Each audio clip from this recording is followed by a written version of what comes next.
Hello प्रिय विद्यार्थी, नमस्कार। आपका इस कोचिंग सेंटर में स्वागत है। हम आपके लिए फिर रीजनिंग की कड़ी में एक और अध्याय लेकर आए हैं जिसका नाम है कथन एवं निष्कर्ष। ध्यान रखें, इस अध्याय का प्रश्न भी आपके परीक्षाओं में पूछा जाता है। ध्यान रखें, हमने इसके पहले आपको न्याय वन पढ़ाया है, इसके बाद कथन निष्कर्ष ले रहे हैं। और कथन निष्कर्ष है इसके जैसे एक और अध्याय होता है जिसे बोलते हैं कथन एवं पूर्ण धाराएं। तो कथन निष्कर्ष बनेगा तो क्या बनेगा? पूर्ण धाराएं बनेगा। ध्यान रखें, इसमें आपको एक कथन मिलेगा। तो कथन वाक्य के रूप में हो सकता है, उसमें 2 वाक्य भी शामिल हो सकते हैं या 3 वाक्य भी शामिल हो सकता है। उस कथन के आधार पर आपको क्या बताना पड़ेगा? उस कथन में रहेगा, आपको एक कथन रहेगा तो हो सकता है 2-3 वाक्य में कथन मिले, और आपको निष्कर्ष मिलेगा 1 या 2 या 3 मिल सकता है। ध्यान रखें, कथन के अनुसार निष्कर्ष को ढूंढना पड़ता है कि कथन दिया है और निष्कर्ष, तो कथन और निष्कर्ष में आपसी संबंध होनी चाहिए। अगर जो बात निष्कर्ष में नहीं बोला है और वह कथन बोल रहा है तो निष्कर्ष कथन से मैच नहीं खाएगा, वो उसके लिए आंसर सही नहीं होगा। और ध्यान रखें, अगली बात यह है, कथन में हमें अच्छे से पढ़ना है, कथन का अर्थ ढूंढना है कि कथन क्या कहता है और क्या नहीं कहता है, और डिस्कस में आपको क्या मिल रहा है, जो कथन कहा है क्या वो मिल रहा है, तो बिल्कुल हम कह सकते हैं कथन बिल्कुल सत्य है। तो आपको हम इस अध्याय का प्रश्न करवा देते हैं जिससे आपको दिक्कत नहीं होने चाहिए। चलिए देखते हैं, पहला प्रश्न आप वहां देख लीजिए स्क्रीन पर। चलिए पहला प्रश्न वहां देखिए स्क्रीन पर, हम आपको प्रश्न करवा देते हैं जिससे आपको दिक्कत नहीं होगा समझने में। इन प्रश्नों को दिमाग से करना पड़ता, तर्क से। अपना दिमाग, ध्यान रखें, इन प्रश्नों में अपना दिमाग बिल्कुल नहीं लगाना है। जो कथन कहेगा उसी के अनुसार आपको निष्कर्ष ढूंढना है, अपना दिमाग लगा के आंसर नहीं बताना। चलिए लीजिए, पहला निष्कर्ष कहता है, सॉरी कथन कहता है, यदि वह बुद्धिमान है, यदि वह बुद्धिमान है तो वह परीक्षा में उत्तीर्ण हो जाएगा। क्या बोलता है? यदि वह बुद्धिमान है तो परीक्षा में उत्तीर्ण हो जाएगा।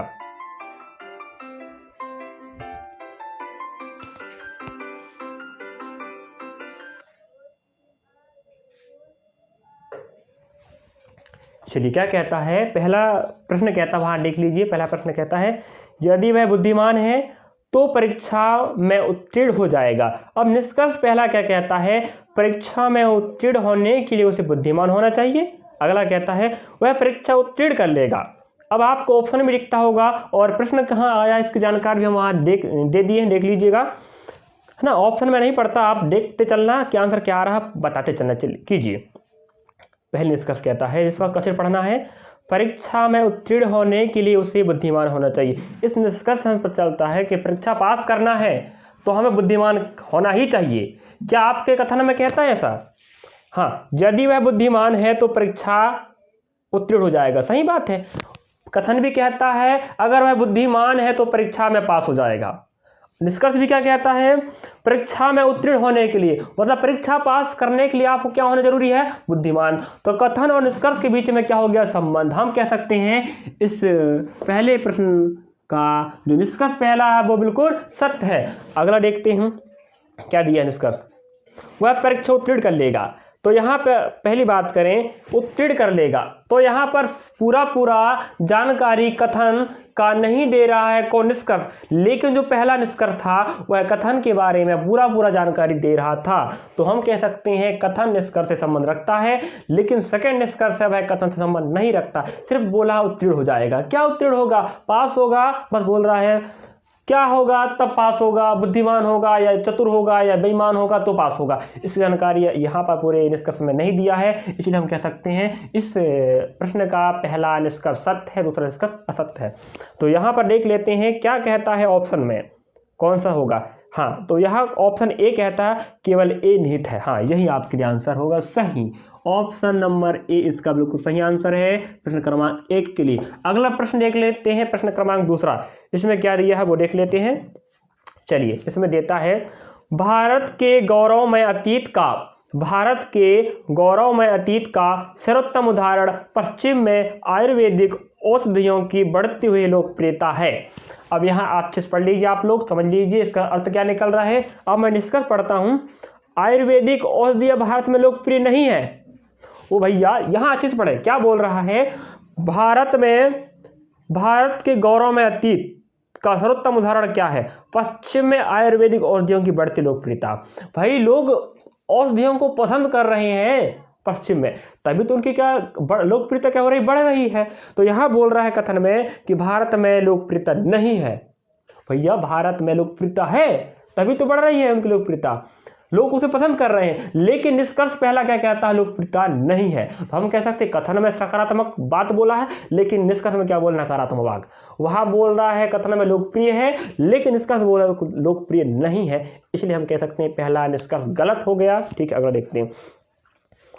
भारत में एलोपैथिक औषधियां लोकप्रिय नहीं है, तो ये फिर वही बात आ गया क्या, वहाँ तो बोल रहा है औषधियाँ लोकप्रिय हैं, लेकिन यहाँ बोल रहा लोकप्रिय नहीं है। तो हम कह सकते हैं सकारात्मक कथन है और निष्कर्ष नकारात्मक है, दोनों के बीच संबंध नहीं बैठ रहा है, इसलिए निष्कर्ष पहला निष्कर्ष दूसरा दोनों असत्य है या निहित नहीं है।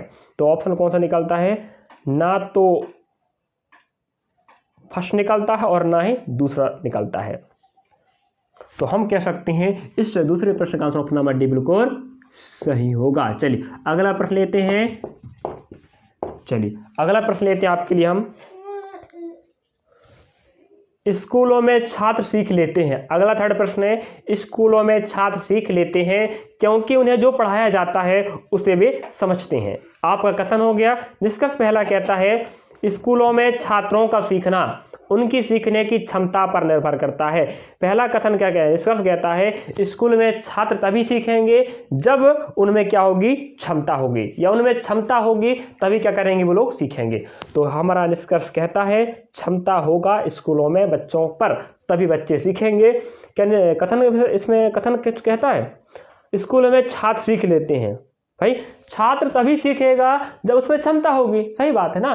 तो स्कूलों में छात्र सीख लेते हैं, ये बात क्लियर है, तभी छात्र तभी सीखेगा जब उसमें क्षमता होगी। ठीक है, तो ये बताइए क्षमता होगी तो सीख रहा है, तो इसी की जानकारी कहाँ दे रहा है, निष्कर्ष पहला कह रहा है उस विद्यार्थी में क्षमता है तभी तो स्कूलों में वह छात्र सीख लेता है। तो इस थर्ड प्रश्न का पहला निष्कर्ष सत्य है। अगला निष्कर्ष देखते हैं, छात्रों का स्कूलों में सीखना इस बात पर निर्भर करता है कि उन्हें कैसे पढ़ाया जाता है। यहाँ कह रहा है छात्र तभी सीखेगा जब एक शिक्षक उन्हें अच्छी तरीके से पढ़ाएगा या उन्हें कैसे पढ़ाया जा रहा है। तो अगला निष्कर्ष ये बोलता है, यहाँ देख लेते हैं, क्योंकि उन्हें जो पढ़ाया जाता है वे समझ लेते हैं। अब देखो, क्योंकि उन्हें जो पढ़ाया जा रहा है वे समझ लेते हैं। पहली बात, टीचर उन्हें जो पढ़ा रहा है तरीके से, जिस तरीके से उन्हें पढ़ा रहा है, उन्हें तरीका जिस तरीके से पढ़ा रहा है उनसे उन्हें समझ में आ रहा, तभी वो सीखते हैं ना। तो यही बात बोल रहा है कहाँ, निष्कर्ष नंबर सेकंड में, कि उन्हें जैसे पढ़ाया जा रहा है जिस तरीके से, उसके आधार पर तो बच्चे सीखेगा ना। उन्हें समझ में तभी आएगा जब एक शिक्षक अच्छे से पढ़ाएगा या जिस तरीके से पढ़ाएगा। इसकी जानकारी निष्कर्ष नंबर सेकंड देता है। तो हम कह सकते हैं निष्कर्ष फर्स्ट और निष्कर्ष सेकंड बिल्कुल सत्य है। इसकी जानकारी हमें कहाँ मिलता है, ऑप्शन नंबर सी में। आई व डबल आई दोनों निकलता है, मतलब रोमन संख्या में पहला भी और दूसरा भी। ऑप्शन बी बिल्कुल इसका सही आंसर होगा। अगला प्रश्न लेते हैं, प्रश्न क्रमांक आप 3 देख चुके हैं। अगला प्रश्न लेते हैं आपके लिए हम, क्या कथन कहता है बीमार लोगों को दवा की जरूरत होती है। देखो कथन कहता है बीमार लोगों को दवा की जरूरत होती है। अब यहाँ पर बोल रहा है निष्कर्ष पहला, स्वस्थ मतलब ठीक ठाक, स्वस्थ लोगों को दवा की जरूरत नहीं होती। अगला बोलता है लोग अपने घरों में दवा रखते हैं। अब देखो हमारे कथन में तो दवा रखने की बात बोला ही नहीं है भाई, कथन में कुछ कह रहा है निष्कर्ष कुछ कह रहा, तो संबंध है ही नहीं ना। तो पहला बात है निष्कर्ष नंबर सेकंड, लोग अपने घर में दवा रखते हैं, भाई दवा रखने की बात हुई कि नहीं ना। तो हम इस प्रश्न का जो कथन है उसके अनुसार निष्कर्ष दूसरा बिल्कुल सही नहीं बैठता, निष्कर्ष नंबर सेकंड गलत, असत्य हो गया। अगला देखते हैं निष्कर्ष नंबर फर्स्ट, समस्त लोगों को दवा की जरूरत नहीं होती। भाई देखते हैं, नहीं के बारे में तो बोला नहीं है, लेकिन क्या बोल रहा है बीमार लोगों को दवा की जरूरत होती है।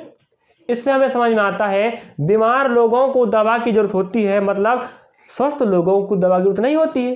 भाई बीमार लोगों को दवा की जरूरत होती है लेकिन स्वस्थ लोगों को जरूरत नहीं होती, यही तो कहना चाहता है कथन। तो हम कह सकते हैं इस प्रश्न का जो कथन कथन के अनुसार पहला निष्कर्ष सत्य है, पहला निष्कर्ष सत्य है। तो ऑप्शन इसका मिलता है केवल निष्कर्ष एक निकलता है, तो वो निकलेगा ऑप्शन नंबर बी में। चलिए तो इससे चौथे प्रश्न का answer option number B right होगा। अगला प्रश्न देख लेते हैं हम, 5वां नंबर क्या बोलता देख लीजिए, क्या बोलता 5वां प्रश्न, एक विद्यार्थी अपनी परीक्षा में बेईमानी या नकल करते पकड़ी गई। एक छात्रा है जो परीक्षा दे रही है, बेईमानी करते पकड़ी गई। आप इस स्थिति में क्या करेंगे। इस प्रकार के प्रश्न आपके एमपीएससी प्री एग्जाम में जरूर पूछता है सेकंड पेपर में, तो ध्यान रखें आपको बनाना है इस प्रकार के प्रश्नों को, तो आप इस अध्याय को कवर कीजिएगा। चलिए अब देखते हैं option A B C D दिया। ऑप्शन ए कहता है एक विद्यार्थी है, छात्रा है, जो स्कूल में परीक्षा दे रही है और परीक्षा करते समय पकड़ी गई है और उस समय परीक्षा लेने वाले आप हैं, तो आप उस स्थिति में क्या करेंगे। आपसे पूछना चाहता है, आप अपना मत दीजिए, लेकिन इन ऑप्शन से उठा के आपको मत देना है कि बस कौन सा आपको अच्छा लग रहा है, जो सही होनी चाहिए। चलिए आप उसे चेतावनी देंगे और जाने देंगे। चेतावनी मतलब होता है उसे कह सकते हैं चेतावनी कि आप दोबारा ऐसा नहीं करना है, ठीक है, ये गलत है, ऐसे बोल रहा है, ऐसे दोबारा करोगे तो हम आपके ऊपर दंडात्मक कार्रवाई करेंगे, ऐसा बोलोगे चेतावनी, ठीक है। अगला बोला आप उसे चेतावनी देंगे और उसे परामर्श देंगे, मतलब चेतावनी देंगे और बोलेंगे बेटा आप ऐसे नहीं करना चाहिए था, कि यह गलत होता है, आगे आपको दिक्कत होगा, अभी आप नकल कर रहे हो, जिससे आपको नकल करने की आदत लग जाएगी, जो आगे जाके छूटेगा नहीं, और आगे परीक्षा में आप ऐसे करते रहोगे और आगे पकड़े जाओगे तो आपको बहुत बड़ी कार्रवाई हो सकती है, इससे आपको पेपर देने में दिक्कत हो सकता है, ठीक है, जिससे आपके माँ बाप का नाम, आपका नाम भी खराब हो सकता है, ऐसे आपको परामर्श देना है। सेकंड कहता है। अगला कहता है आप उसके माता पिता को बताएंगे। अगला आप उसका नाम श्याम पट पर लिख, श्याम पट मतलब होता है ब्लैक बोर्ड, ठीक है, ब्लैक बोर्ड नाम लिखेंगे। हाँ, तो आपके अनुसार क्या होनी चाहिए बताइए, ऑप्शन कौन सा इसके साथ होनी चाहिए। तो हम तो भाई मेरा विचार इसमें ऑप्शन नंबर बी होनी चाहिए, चेतावनी देना चाहिए, उसके बाद परामर्श देनी चाहिए। कोई भी गलती होने के बाद व्यक्ति को चेतावनी देना है, उसके बाद उसको परामर्श देना, किसी भी गलती पर ध्यान रखें। तो इस प्रश्न का ऑप्शन बी बिल्कुल सही होगा। अगला छठवां प्रश्न देख लेते हैं हम। तो 5 का ऑप्शन बी है, हम आपको छठवां प्रश्न करा देते हैं। क्या दिया है, सेना के कार्मिक में, अगला प्रश्न छठवां है, सेना के कार्मिक में 1000 में से 8 की मृत्यु होती है, किंतु नागरिक जनसंख्या में यह प्रति 1000 में 20 है। किंतु नागरिक जनसंख्या में यह प्रति 1000 में 20 है। इस कथन से निम्नलिखित में से कौन सा निष्कर्ष निकाला जा सकता है। मतलब कहना चाहता है सेना में जो भर्ती होते सैनिक, 1000 सैनिक में 8 लोगों क्या होता है, शहीद होते हैं या मृत्यु होती है। अगला ने बोलता है जो जनसंख्या है भारत में, उसमें से 1000 में 20 लोगों की क्या होती है, मृत्यु होती है, ये कहना चाहता है। तो आपको बताना इन दोनों बातों में क्या निष्कर्ष निकलता है, पहला, दूसरा, तीसरा, सी। यह निष्कर्ष की बात कर रहा है, तो ध्यान रखें कथन के अनुसार निष्कर्ष निकलेगा, दोनों के बीच में संबंध होनी चाहिए। देखते करा, सेना में भर्ती होना बेहतर है, मतलब बेहतर मतलब अच्छा है, जो बोल रहा है सेना में भर्ती होना अच्छा है, पहला। दूसरा, यह संबंध आकस्मिक है, अचानक है, कि कभी बढ़ सकता कभी घट सकता है, ऐसा बोल रहा है। अगला, सशस्त्र बलों में जीवन गुणवत्ता सूचकांक बहुत ऊंचा है। अगला, उनकी विषम जातीयता के कारण इन वर्गों की तुलना नहीं की जा सकती। उनकी विषम जातीयता के कारण इन वर्गों की तुलना नहीं की जा सकती। तो आपका विचार क्या बताइए, आप विचार क्या बता सकते हैं। इसमें दिया है ऑप्शन, मेरा इसका मानना है ऑप्शन सी बिल्कुल सही आंसर होना चाहिए। देखो 1000 सैनिक में 8 शहीद हो रहे हैं, मृत्यु हो रहे हैं, और यहाँ पर बात हो रहा है 1000 में 20, मतलब हम यहाँ सेना की बात कर रहे हैं। तो सेना से संबंधित देखिए ऑप्शन सी नंबर क्या बोल रहा है, सशस्त्र बलों में जीवन गुणवत्ता सूचकांक बहुत ऊंचा होता है। भाई 1000 में 20 लोग जनसंख्या पूरे भारत में शहीद हो रहे हैं, सॉरी मृत्यु हो रही है, और 1000 में 8 लोग मृत्यु हो रहे हैं शहीद सैनिक, तो हम कह सकते हैं सशस्त्र बलों में जीवन गुणवत्ता क्या होती है, ऊंचा होता है। तो ऑप्शन इसका सी बिल्कुल राइट आंसर होनी चाहिए, ठीक है। इस प्रकार हमने आपको 6 प्रश्न करवाए हैं इस कथन निष्कर्ष का। उदाहरण रखें, इसके बाद हम एक अगला अध्याय लेंगे कथन एवं पूर्ण धारणाएं, जिसमें इसी प्रकार का प्रश्न मिलेगा। तो हमने आपको 6 प्रश्न करवा दिए हैं, आपको ध्यान रखना है इस अध्याय के अन्य पुस्तकों से आप सेट लगा के हल करके आंसर निकालना है, जिससे आपको इस प्रकार के प्रश्न आप आसानी से बना सको। चलिए धन्यवाद।